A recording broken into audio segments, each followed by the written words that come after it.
which stands, one nation, under God, indivisible, with liberty and justice for all.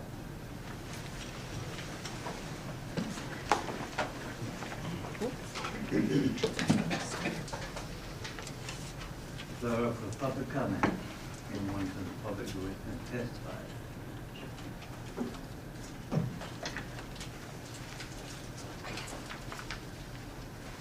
We don't have our clipboard, so if you see hands up, we'll go on to action items. Item number 1. Mr. Chairman, I move the board approve resolution 03-2015 amending board policy section 1.12 computer policy. Second.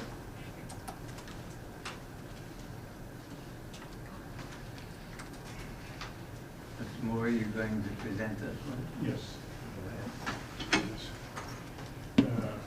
Mr. Chair, this is resolution 03-2015, and this is a resolution amending Clackamas River Water's board policy, section 1.12. And whereas a regular meeting was called by the Board of Commissioners on October 16, 2014, and whereas pursuant to the provisions of ORS 192-640, a notice of said regular meeting and purpose there was given by email, Clackamas River Water website, and or telephone to the members of the governing body, the news media, which have requested notice, and the general public in accordance with the requirements of the statute.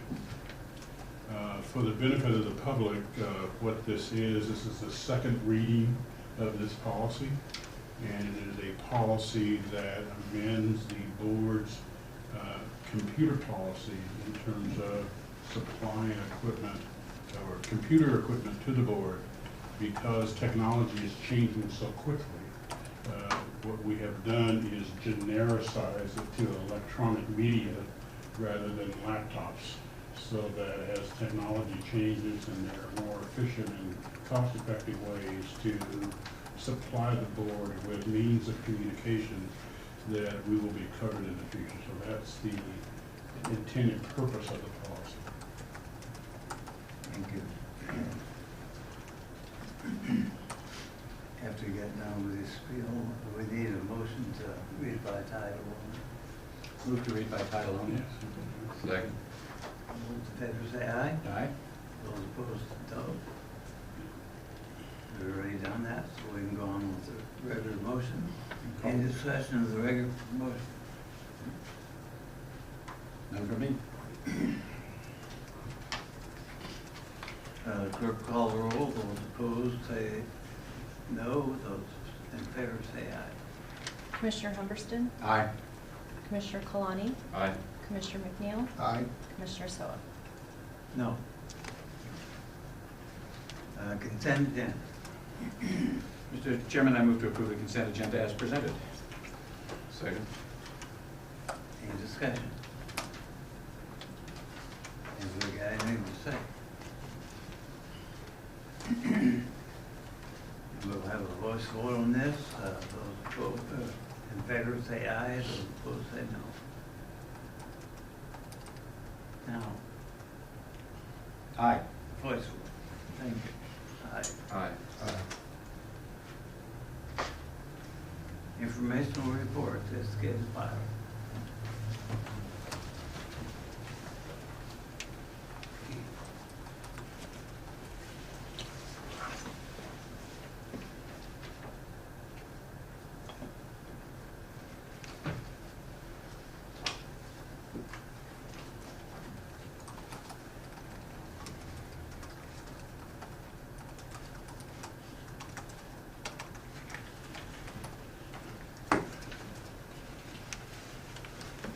Okay, so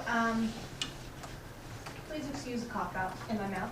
I just seem to be getting a little cough this morning.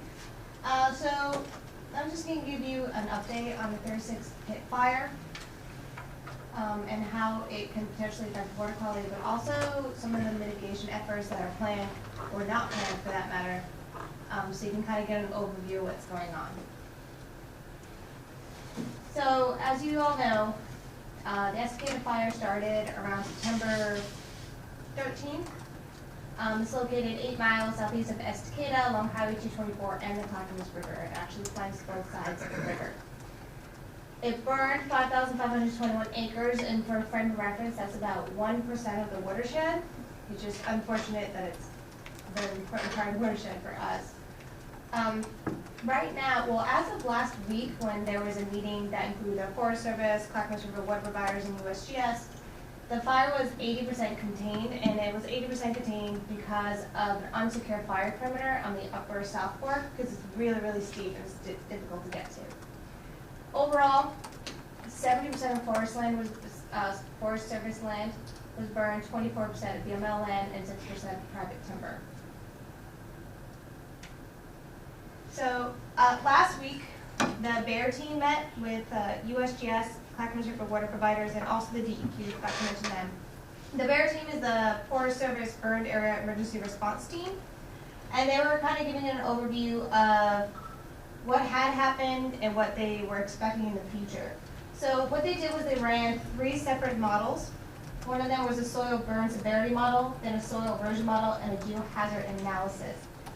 All of them anticipated the same results. So they're expecting high rockfall, debris flow, and erosion potential along Highway 224. And if you've ever been up there, you know it's really super duper steep, and that's one of the biggest problems. So they were saying that because of the steep slopes along 224, they don't really have a cost-effective mitigation strategy in the immediate future. So they're going to just try and minimize hazards to motorists right now and the general public in near term. So it means access up the watershed is going to be limited.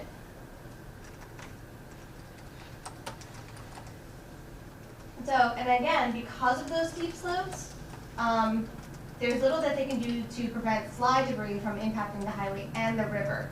So if there is a slide, which they expect is going to occur probably for years to come because you have a number of fire-killed trees on cliffs and rock outcrops, we're going to see a lot of slides.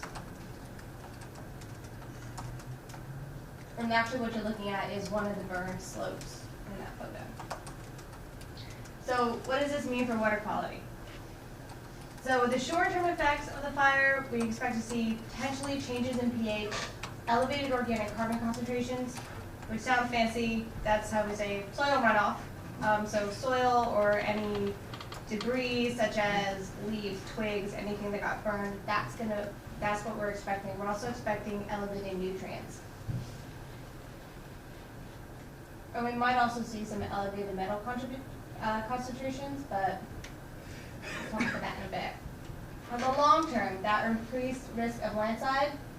Again, we're going to have elevated organic carbon concentrations in the watershed, gradual release of organic material and metals, and then we're expecting, I can't say for sure, but Tracy and I are anticipating that in the summer we're going to have some taste and odor issues because there's going to be more nutrients in the system to fuel microbial blooms.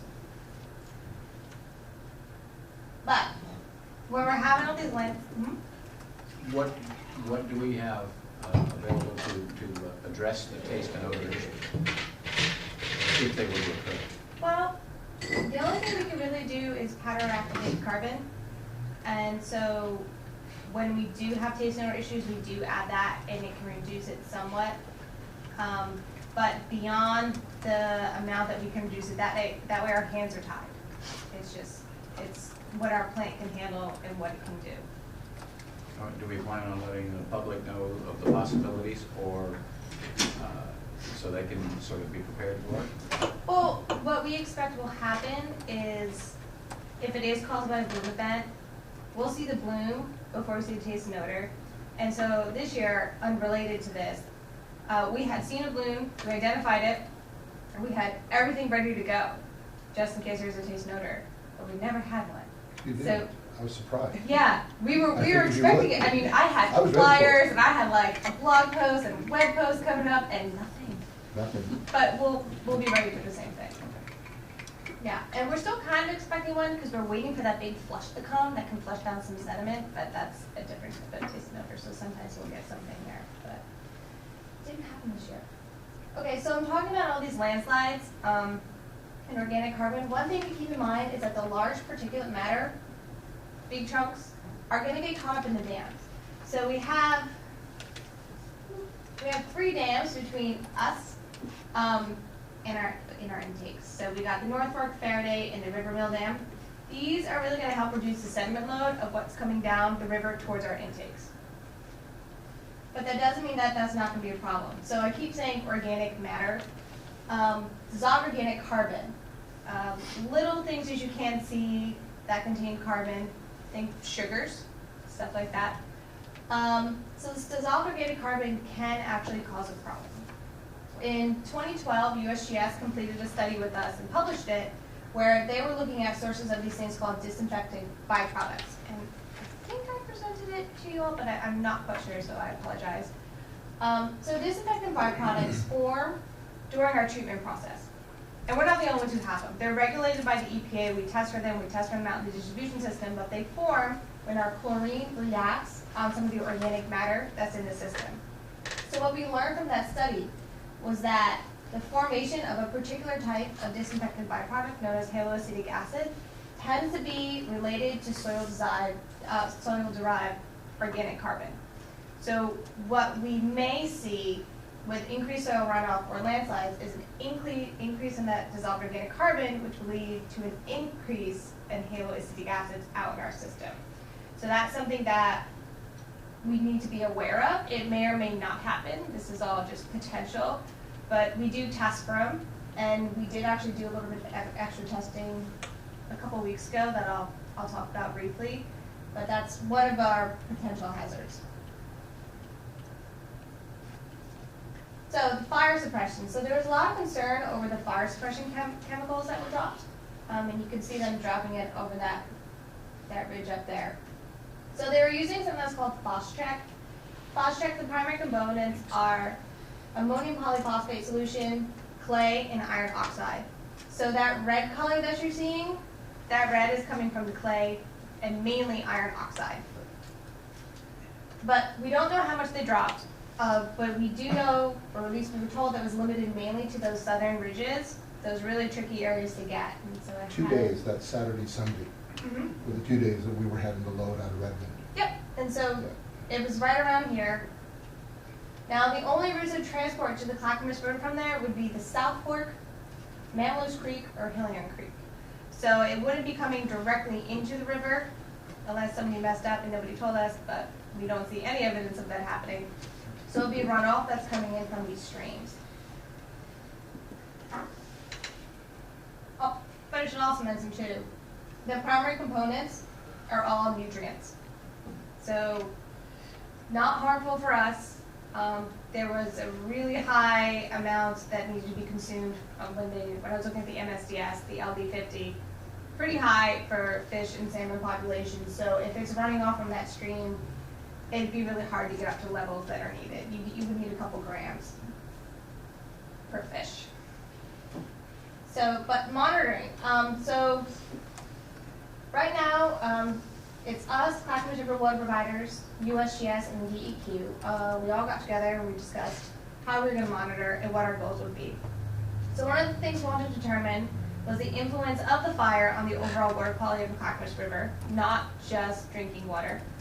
We wanted to determine the effects of altered water quality on the drinking water, if applicable, and how we may or may not be able to adapt treatment process as needed, and then watch for indicators of the Phosgene, which are mainly looking for ammonia and phosphate. So we did do a first round of sampling. We had a rain event happen around September 24th, so we quickly mobilized, grabbed whatever bottles we had in storage at the plant, and worked with USGS to get samples out. When we sent those samples out, we were looking at dissolved organic carbon, which I talked about a while ago, total organic carbon, ammonia, nitrate, nitrite, nitrogen, and phosphorus species. And we sampled at 5 locations, so this is the river. It's a little bit dark, but you can just follow the little thumbtacks and we'll take you down the river. So we sampled at Carter Ridge, upstream of the North Fork, in Estacada and MacGyver, and then down at our intakes. But when we sampled during this rain event, at first we were thinking, oh man, it's raining. It's the first rain. There's going to be a big flush, so we got up there. Nah, not so much. It was still pretty dry out, so a lot of that water got soaked up. There wasn't too much that was coming into the river. And so when we looked at our USGS sensors that we have out, oops. So we have real-time sensors out in the river where we can look for a lot of parameters. And what you're looking at here is turbidity.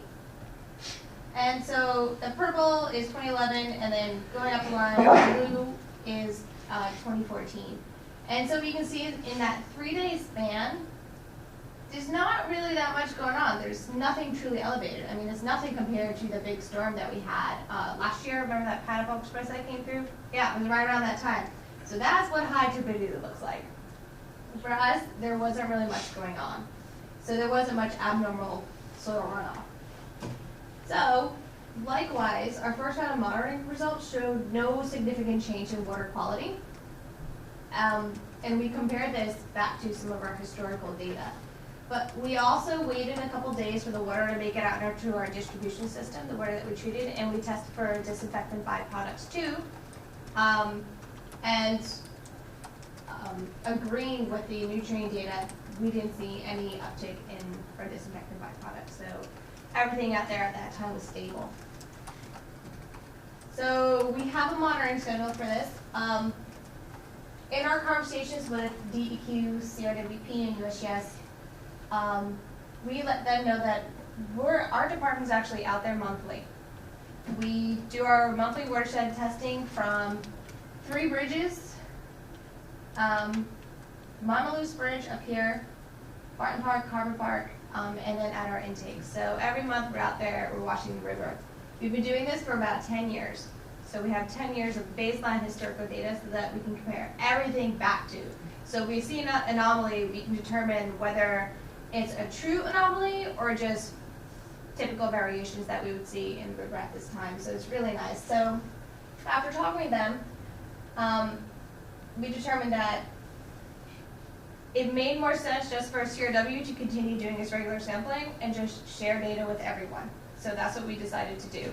The only thing that we needed to add was iron, to look for that iron that gets added to the fire suppressant, because we do metal analysis, but it's usually only quarterly. So we added that onto it, and we're just going to continue monitoring our data and sharing our data. Won't it take several rather large rain events and time to get the stuff from where we dropped it into the main stem of the Yeah. Clackamas? I mean, That's what we're it's expecting, but that yeah. was the decision that was made when they were making the decision to use what they used. Mm-hmm. Yeah, it'll take a while. So the effects might actually, A lot of them leach. yeah. Yeah, so it's gonna take a while. In my personal opinion, I don't think that it's gonna have a massive impact on water quality. I mean, I do have a couple slides. I wouldn't be surprised if we had some more blooms in the reservoir, but that's about it. So over the next year or two, we're gonna be watching for runoff and landslides, pretty much. So in the fall, we're expecting, eventually it's gonna get here, we're gonna have a flush. So when we have our fall flush, we have bottles waiting. We'll go out, we'll do another event sampling, and then after that, we'll just continue with our monthly monitoring. We'll keep an eye out for winter storms, spring snow melts, and summer bloom periods. So I kind of just laid this on the last slide, the fall flush and the winter storms. So, yeah, so I'll just do that around.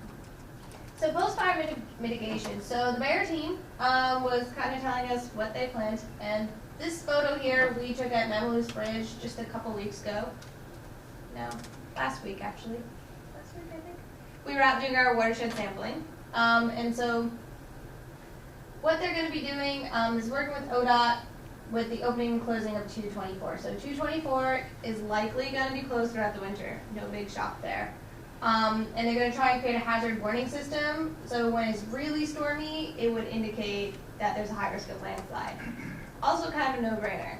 If it's really stormy and pouring, you might want to avoid this area, where the road will likely be closed anyway. So And then Hillock Burn and Mamloose Road and Lobby Flats. That area is going to be closed until the trees can be cleared. So then the Forest Service is working to repair and cover some of the ground surface, reseed, and then install some drainage structures. But they're also looking for funding. They want some funding to do some aerial reseeding, and they're going to be looking to submit grants there. So, in summary, our initial monitoring efforts determined that, as of now, there was little to no effect on our water quality. We're waiting to conduct a second round of the fire retardant sampling to capture that fall flush, and then we're going to continue with monthly watershed monitoring efforts. And so, even with the use of that fire suppression, there's no immediate threat that we can see to water quality or human health at this time. So, does anyone have any questions? Any comments? Is it possible to get a copy of that? Yeah, for sure. Thank you. Thank you. Thank you. I'd like to just make a statement. I'm real glad that we participate in the water quality studies and keep that under control because our water depends on it. However, I think everybody from the public knows that ODOT and the Forest Service is mismanaging Highway 224.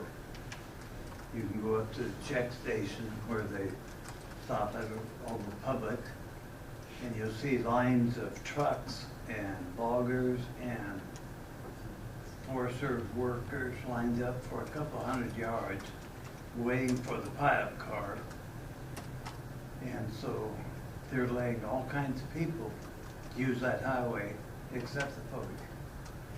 And the public is beginning to get really upset with them because of that. And I hope we don't get involved in that kind of a thing because we're going to have some real reaction here pretty soon.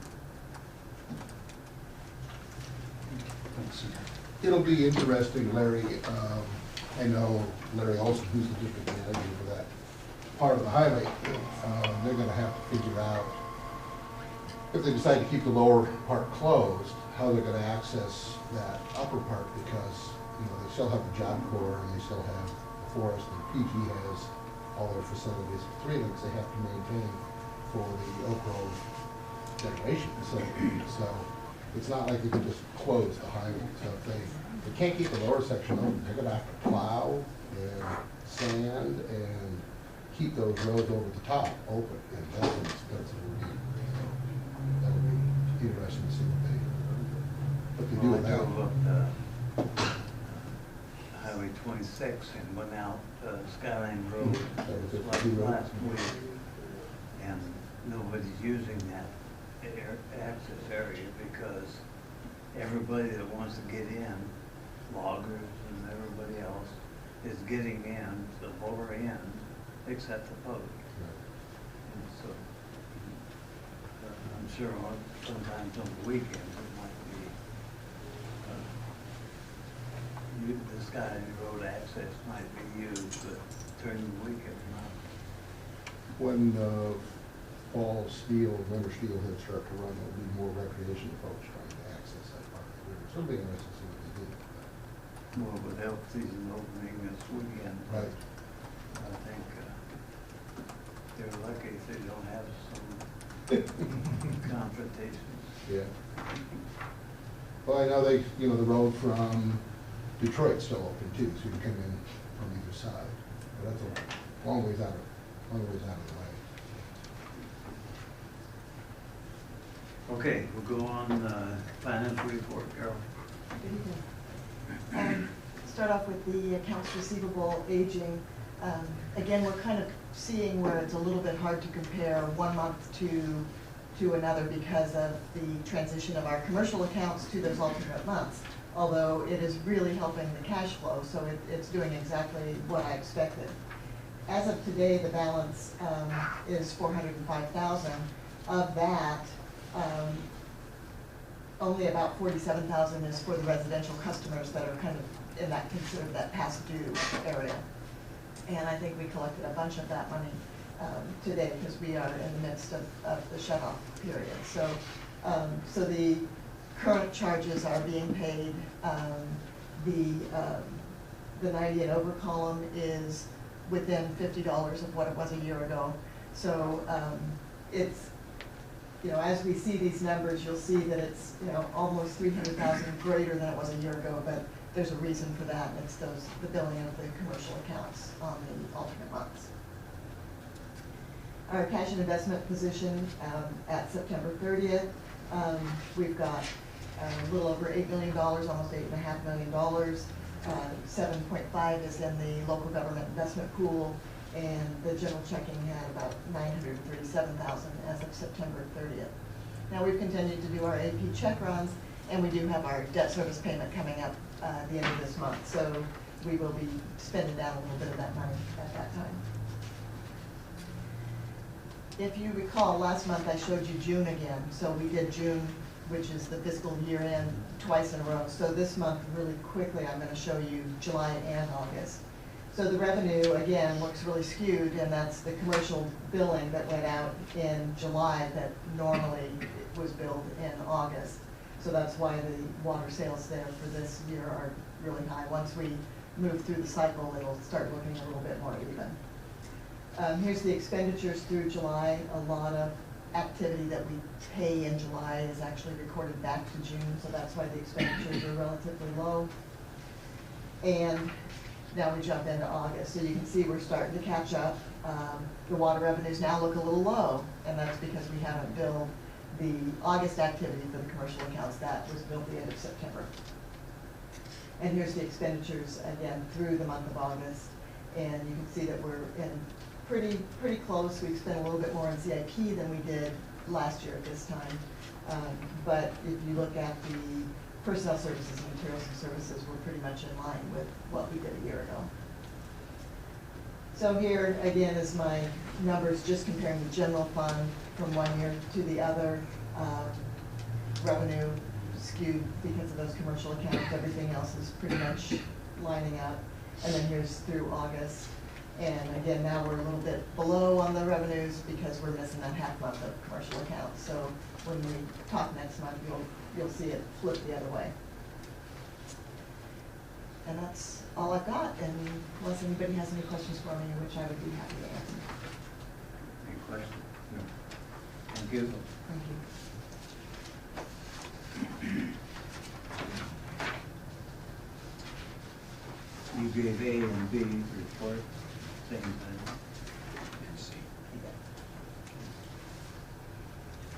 More. Board, just a brief update on the union activity is that we have notified the union of our offer, and we're still awaiting response from them as to what they intend to do. So as of this date, we're still operating under the existing contract and without paying any kind of wage increases at this point other than merit. So until we get to a new contract, it's kind of stay the course. So that's where we are. The other thing that you can see there is that staff met with Commissioner O'Neill, basically to just kind of discuss activities around our capital assets. As you can see behind Commissioner O'Neill, there's a couple of maps that he put together, and we had a pretty robust discussion about Oregon City and CRW's service areas. Primarily paying particular attention to our southern area, and so we're kind of queuing up for some additional discussions that staff is having with Oregon City. Those discussions in the agreement that was entered into by this board in Oregon City have now began. and I think I put an agenda in your packet of the things that were covered, covered, and we're going to continue to be vetted during the coming months. So I'm pleased to hear that Oregon City has followed up on their commitment. That's a good sign. So we'll keep you posted as we move along here. I had my annual meeting with Sergeant Steve Thorogood of the Clackamas County Sheriff's Department, talking with him about the activities in the park. And as you know, last year this board adopted the county ordinance for our Riverside Park. He essentially said that the increased activity that we've had in the park has helped deter a lot of the drinking and things, the other problems that we had. He indicates that we're still having some difficulty upriver along the shoreline there that needs to be policed, and so we're going to be working over the next couple of months trying to figure out a strategy of how we can deal with that.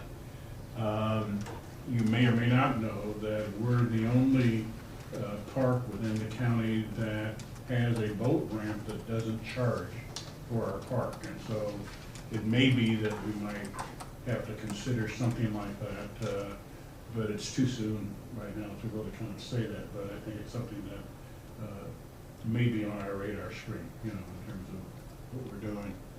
Right now, we're trying to encourage activity, and so the Little League has pretty much taken possession of the ball fields there in the green area within the park. And then we also have quite a bit of activity in the off-season from fishermen who use the river extensively in the boat ramp, and so that's working out well. Next item we have is that Commissioners Humberston and Kalani and myself went to the State of the County luncheon. I'm not sure that there was a lot forthcoming from that, other than I think there was kind of collective agreement during election season that the safe issues to address had to do with employment and transportation. And I think they all kind of said that those were the two key issues that the county was working on. I have already talked about the CRW and Oregon City water service meetings that really is spearheaded by our chief engineer, Bob George, and his staff person, Ms. Johnson. And as I said, that they're continuing, and as you see under section A1, there's an agenda of the items that were talked about. We're continuing to look at, as you know, we have an aging fleet of vehicles. We have received a tentative proposal from Enterprise Rentals to manage our fleet, and we're looking at the financial viability of that. We haven't finished our analysis at this point, and once we do, and if it looks promising, we would report back to the board the status on that and see what's going on. And so the next item that we have is the Clackamas River Water Providers. I think several of you went on the tour on the river float. I guess that's the best I could call it. It was a float. Commissioner McNeil was not impressed. He was looking for a cruiser. Something with a hard bottom. That's what the river has. That's the reason I am where I am. So we also had another meeting, specifically a very actually productive meeting with Commissioner McNeil to talk about our emergency planning activities and stuff, and really kind of calibrating where we are versus some information that he was able to share with us, with the idea that we'll probably periodically continue those discussions. And so those You guys duck and cover today at 10:16? No, I didn't. Okay, well, today was the day, and that was the time. Yeah, I remember that. I think Yeah. it's the Portland, no, I can't remember the name of it, but our meeting with the city of Milwaukee was canceled. It seems like people are starting to get sick now. And as you remember, the things that we were talking about there was water service, engineering services, and billing with the city of Milwaukee. I think that those meetings have gone on pretty well. We just haven't been able to get together and kind of true up some of the discussions that we've had. But we'll keep you posted on that and let you know where we are on that. The other thing that's happening is that we discovered that with the Little League down at Riverside Park, that they are providing food service, but we don't have a water source there, which is a health violation. And so, you know, here we are in the water business, and so as the landlord, we're going to be solving that problem. Sell them a meter. Make them pay. Get a water line down there. Make them pay. We're continuing to make progress in our activities with Sunrise Water. And I think that for those of you who were at the commission meeting, we had provided a list. It's also in your book under A3 of the things that we have identified thus far and kind of a status report on where we are. The Water Resources Department highlights. We also provided a tour to Milwaukee Public Works Director and their Citizens Utility Advisory Board of our treatment plant. The feedback that I got is that our staff, really by Mr. Cummings, they were very impressed with what went on. And so we'll see what outcome comes out of that. But it was, they were really excited about being able to do that. We're also, the Water Resources Department is also talking with Sunrise, continuing those discussions. And we're talking about co-locating some of their electronic equipment in our facility. So we will have it all centralized in one location. And as you heard from Dr. DiLorenzo, I guess the number is not 70 anymore in terms of contained on the pit fire. It's much higher than that, but she and her staff are continuing to monitor the pit fire 36. And the other thing that's happening is beginning next week, they'll be working with Sunrise Water Authority in terms of putting together test stations within the Sunrise area, and they will take over the responsibility of the water quality activities for Sunrise Water Authority. And you heard last month about the outage that we had at the plant. The generator worked as planned, and it ran for about 9 hours, I believe that was for there, and everything went well. So it was a good test event, I guess, if you will. For that much money, it had better run. I say, for that much money, it had better run. Oh, I'm watching. Yeah. And rather than going through, we have our emergency manager's activity report, which is on 6/8, and he's been attending a lot of sessions as the representative for both CRW and Sunrise. And we have a list of activities that he's been engaged in doing that. And as I said, in our meeting with Commissioner O'Neill, I think that's helped quite a bit. I think we're a little bit more focused about what it is that we're going to be providing to the board. And also Mr. Bunyan, who tenured the home emergency preparedness that was put on by the Clackamas County Fire Department at Clackamas High School, and that went well. And I believe the last item that we have is the systems operation update.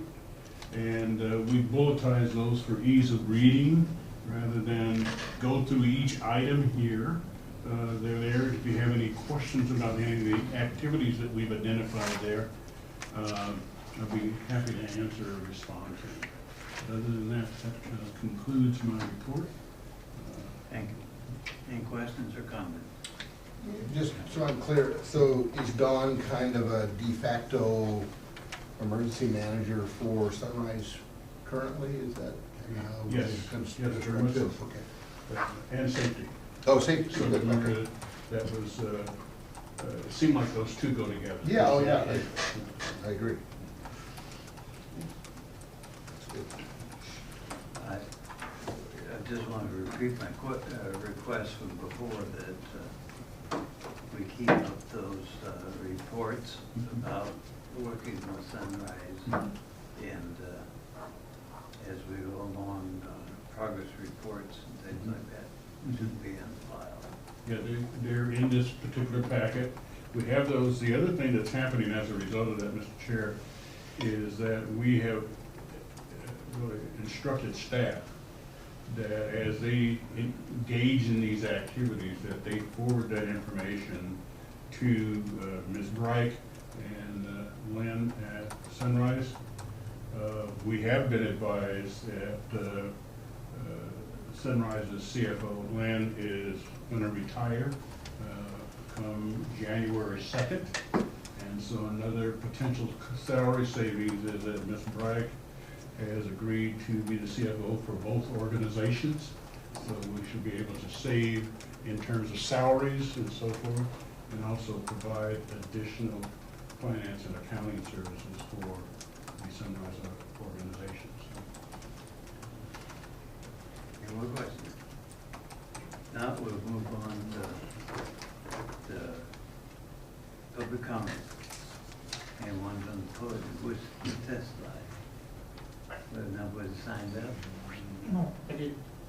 Come forward. But Al Jones, State right your there, name and citizen. address for the record, please. Excuse me? My question was just with some of the reports on, I'll say the fire Yeah. that happened. I was just wondering, since that seems to be a problem, later on down the line, is there any forecast with the other people as far as reforestation and what would be the best type of trees, deciduous or conifers, to put in next to the edge of the, I'll say, the riparian area where the water sources are, to stop some of those minerals from coming in? So, because I've worked with the forest a lot, Yeah, so the way this works is the forest, the district manager there will work with his silviculturalist, the guy that does the trees, and their biologists and those folks. This bear team that's kind of the quick hit group will go in and they will do a complete analysis. And they will make recommendations back to the Region 6 office in Portland, who manages both Oregon and Washington, and they will try to get the funding to do it. And so until our Congress gets back in session and funds all of the money that has already been spent, that has not got any appropriation for yet, we're in trouble. And so that's what we're up against, and there's nothing this district can do about that. That's, you know, it's just one of those things. But they have up to 2 years to get that okay. rolling out there. Did we ever find out who was responsible, and that's litigation down the road, of how it started? Yeah, that came out.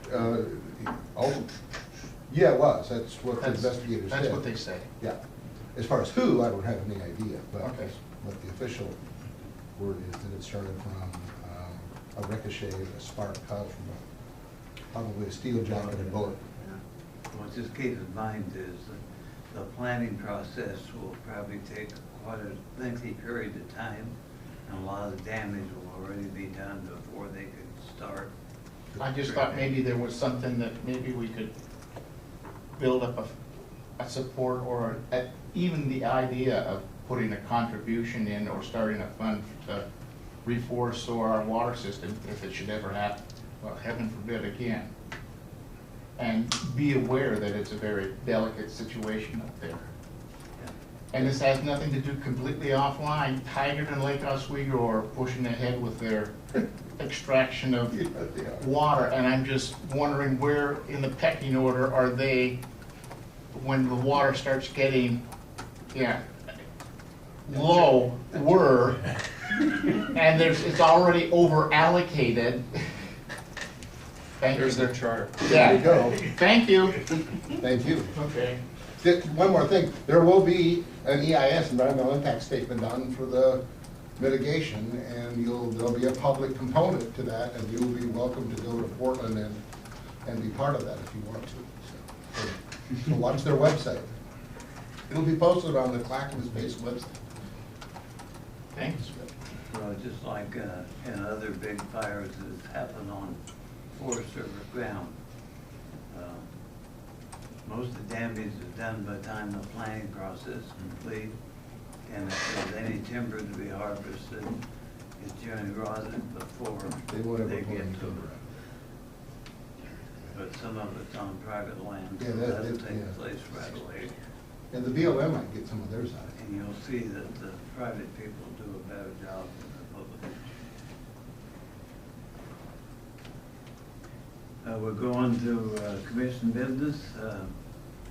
We'll confirm some dates. Well, what I have calendared, Mr. Chairman, is the 27th of this month would be our next work session.